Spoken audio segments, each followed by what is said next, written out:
춘천 한마음교회 김귀봉입니다. 저는 안면 비대칭과 소유증이라는 장애로 자신감 없고 우울한 삶을 살았었는데요.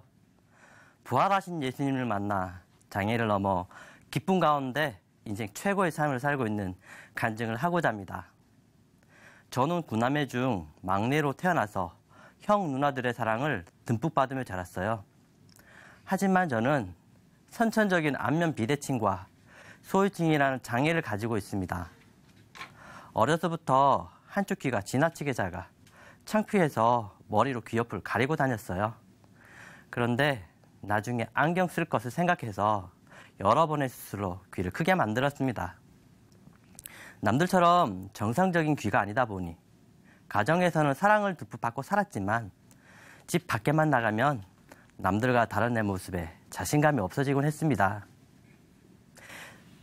기뿐 아니라 안면이 비대칭이라 대화를 하려고 하면 입이 틀어지면서 발음이 정확하지 않아 모든 말을 입안에서 얼버무리게 되는 거예요. 제 마음을 제대로 표현할 수 없고 아이들에게 놀림을 받곤 하니까 저도 모르게 소극적으로 변하고 목소리도 모기 소리처럼 작아졌어요. 하루는 동네 아이들과 노는데 아이들이 저의 귀를 보고 놀려대는 거예요. 반쪽 귀 하면서 놀려대는데요. 화가 나서 한 녀석을 잡으려고 하면 또 다른 녀석이 저를 놀리면서 약 올리는 거예요. 그래서 한 녀석이라도 꼭 잡아서 혼을 내려고 했는데요. 여기서 툭 치고 저기서 툭 치고 사방에서 툭툭 치고 도망가니까 결국 한 놈도 못 잡고 놀림만 받고 집에 돌아와 엄청 울었습니다. 형제들은 모두 멀쩡한데 왜 나만 이렇게 태어났을까? 어린 시절 참 많이 울었던 생각이 납니다. 사춘기 시절에는 저의 작은 귀를 남들에게 보여주는 건 너무도 부끄럽고 힘들었습니다. 그래서 버스나 기차를 타고 갈 때에는 귀가 가려지는 쪽으로 앉아야 했어요. 제가 원하는 쪽에 자리가 없으면 비록 다리는 아팠지만 다른 사람들이 제 이상한 귀를 못 보게 몸을 옆으로 돌려서 다니곤 했습니다. 소리는 귀 속 달팽이관을 통해 듣잖아요. 근데 저는 달팽이관도 없어서 한쪽 귀는 완전 안 들려요. 어릴 때 TV 만화를 좋아했는데요. 특히 만화 주제가를 따라 부르는 것을 엄청 좋아했습니다. 들을 수 있는 귀가 한쪽뿐이지만 들리는 대로 신나게 따라 불렀어요. 달려라 땅을 잇고 박차고, 이 가사를 달려가 아프리카 박차고라고 신나게 불렀어요. 사람들이 오른쪽에서 말을 하면 저는 잘 알아듣지 못해요. 저는 꼭 사오정 같았어요. 제대로 못 들으니까 나오는 말도 엉뚱한 거예요. 어느 날 직장에서 회식을 했는데요. 넓은 테이블에 맛있는 음식들을 먹으면서 담소를 나누다가 제 오른쪽에 앉아있던 동료가 내일 뭐 할 거예요 하면서 묻는 거예요. 그러면서 산에 한번 갔다 와야겠다며 웃으면서 얘기를 했는데요. 사실 저는 뭐라고 했는데 무슨 말을 했는지 전혀 알아듣지 못했지만 그냥 알아들은 척하며 웃고 넘겼습니다. 그리고 다음날 출근했는데 글쎄 직장 동료들은 한 명도 출근 안 한 거예요. 알고 보니 어제 회식 자리에서 제 옆자리에 앉아있던 동료가 했던 말은 내일 회사 가시는데 뭐 할 거예요? 하고 물었던 거였어요. 그래서 그 다음부터 누구든지 저의 왼쪽 자리에 앉게요. 안 그러면 제가 고개를 180도 정도 돌려서 들어야 하니까요. 소유증 때문에 이런 상황들도 힘든데 더 힘든 것은 결혼 정년기가 넘었는데 결혼하는 것도 너무 힘든 거예요. 신앙 안에서 좋은 사람 만나기가 하늘의 별 따기만큼 힘들었습니다. 저는 제 귀로 인해 이성에게 다가가기도 힘들었고 저에게 다가오는 사람도 없었습니다. 그래도 저의 삶에 유일한 기쁨이 있었는데요. 그건 바로 교회 다니는 것이었습니다. 교회에서만큼은 아이들이 잘 놀리지도 않았고 커서는 신앙생활도 열심히 하게 되었거든요. 저는 나름 열심히 믿는 신앙인이었습니다. 직장 생활을 시작하면서 첫 월급에 11조를 하나님께 드리기 시작했고요. 교회 차량 운행 및 주일교사 등 하나님 일에 열심을 냈습니다. 심지어 주, 야, 2교대 형태로 근무하는 직장에서도 몸은 피곤하지만 맡은 직분에 열심을 냈는데요. 어느 날 밤새도록 일하고 와서 주일 대예배 때 성가대에서 찬양하는 중에 너무 피곤해서 깜빡 졸다가 성가대 위에서 뚝 떨어진 거예요. 함께 했던 성도들이 깜짝 놀랐죠. 저는 신앙생활을 열심히 했기 때문에 행위로도 저를 따라올 사람이 없다고 생각했어요. 그런데 전에 다니던 직장에서 한 동생을 만나게 되었는데요.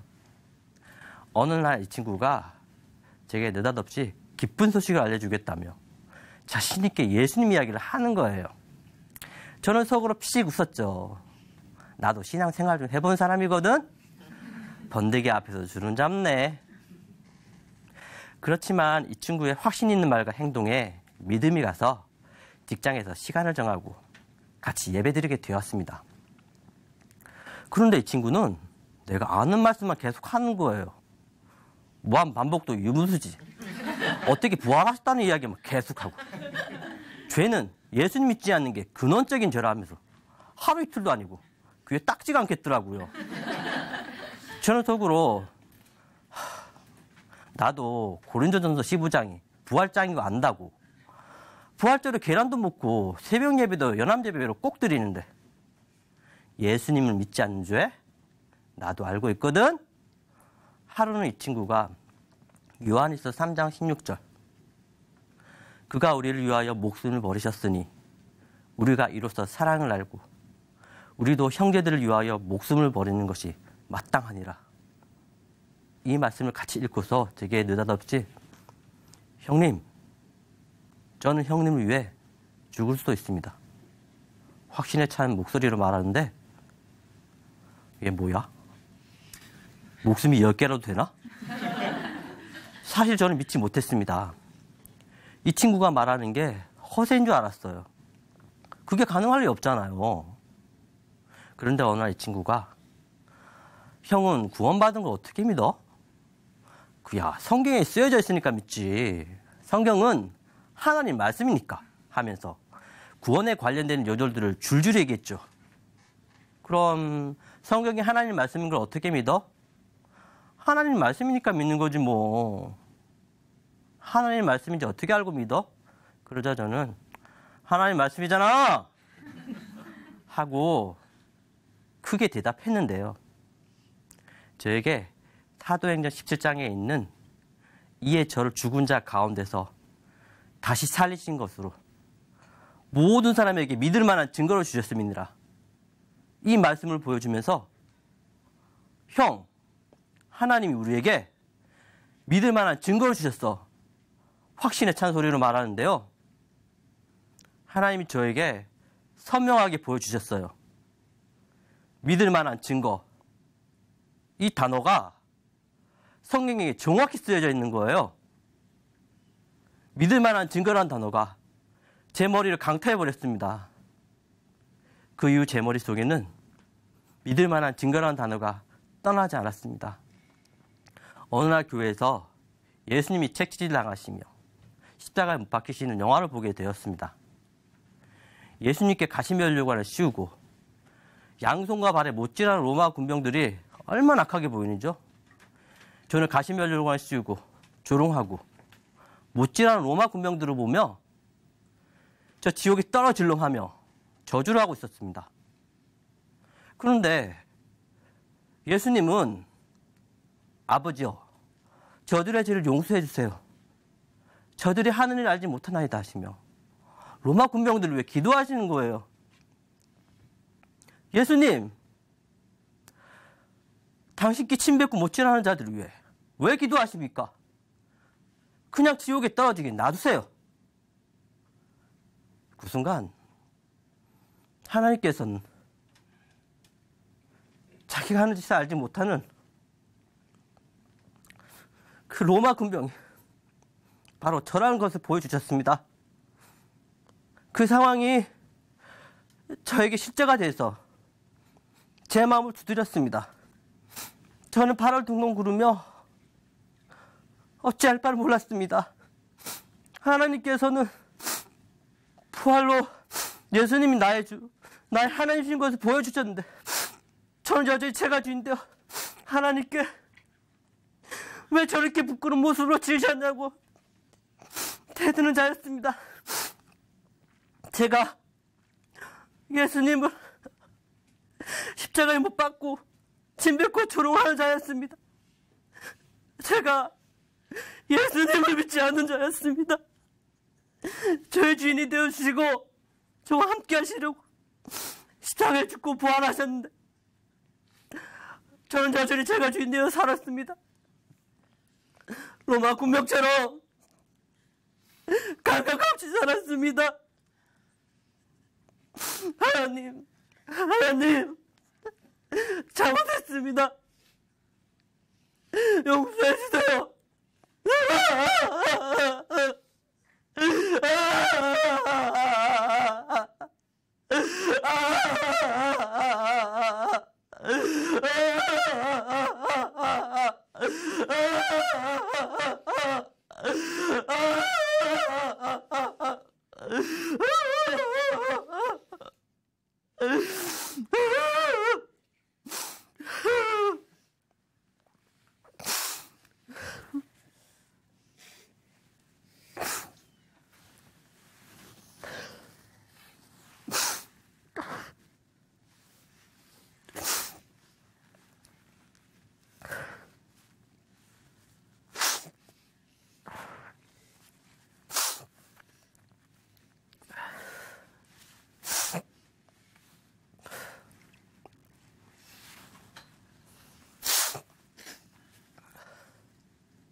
저는 하나님께 예수님 믿지 않은 죄를 회개하고 예수님을 제 마음에 온전히 주인으로 모셨습니다. 예수님이 제 마음의 주인이 되시고부터 소외증으로 인한 부끄러움이 없어져 버렸어요. 말을 잘 못해도 입모양이 틀어져도 하나도 부끄럽지 않게 되었습니다. 사람들이 저의 외형적인 모습을 보고 이상하게 여기거나 불쌍하게 봐도 더 이상 그런 것은 문제가 되지 않았습니다. 약할 때 강함을 주신 하나님, 오히려 저의 약한 모습을 통해서 약한 사람들에게 복음을 전할 수 있는 기회를 주신 것에 대해 감사하게 되었습니다. 그리고 이제는 버스나 기차를 타더라도 창가 쪽 왼쪽 오른쪽 가리지 않고 자유하게 타고 다닙니다. 예수님이 나의 주인이 되어주셨다는 사실이 전혀 흔들리지 않으니 매일매일 기쁘게 살게 되었어요. 그리고 복음으로 세워진 공동체에서 드디어 사랑하는 아내를 만났습니다.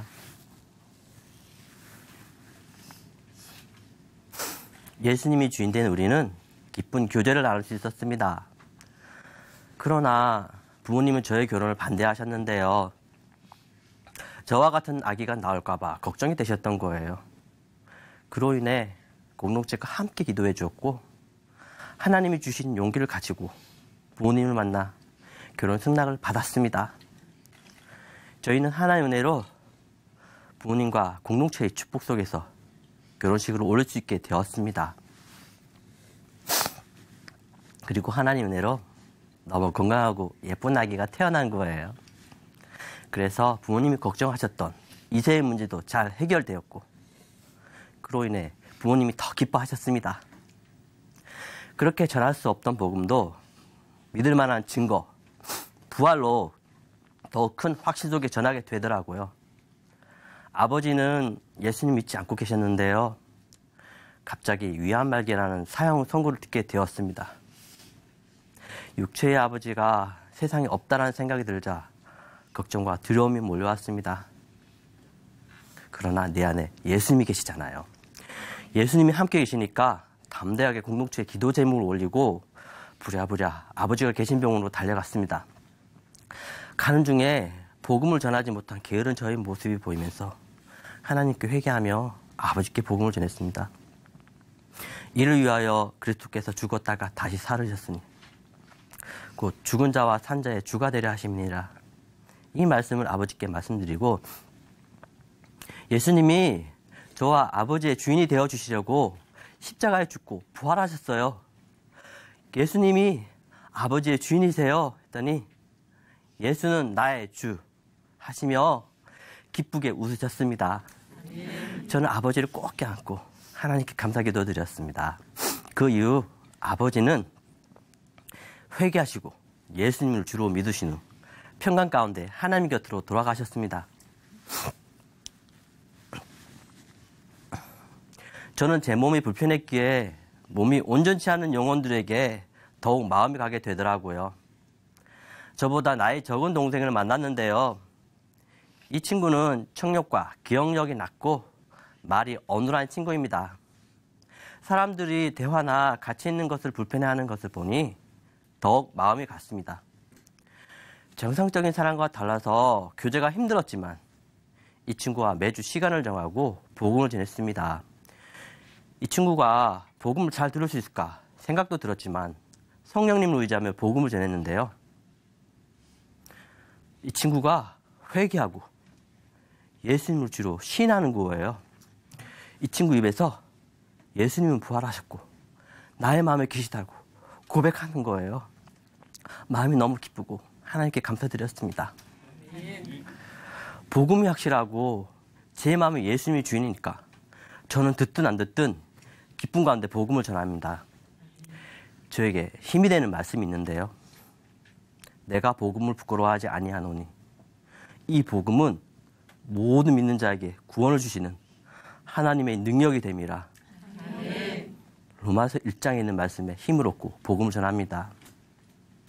안면 비대칭과 소유증으로 인한 장애로 자신감 없고 우울한 삶을 살던 자가 부활하신 예수님을 주로 믿고 이렇게 기쁘고 자신감 있게 살고 하신과 공동체와 함께 풍성한 삶을 누리게 해주신 하나님 감사합니다.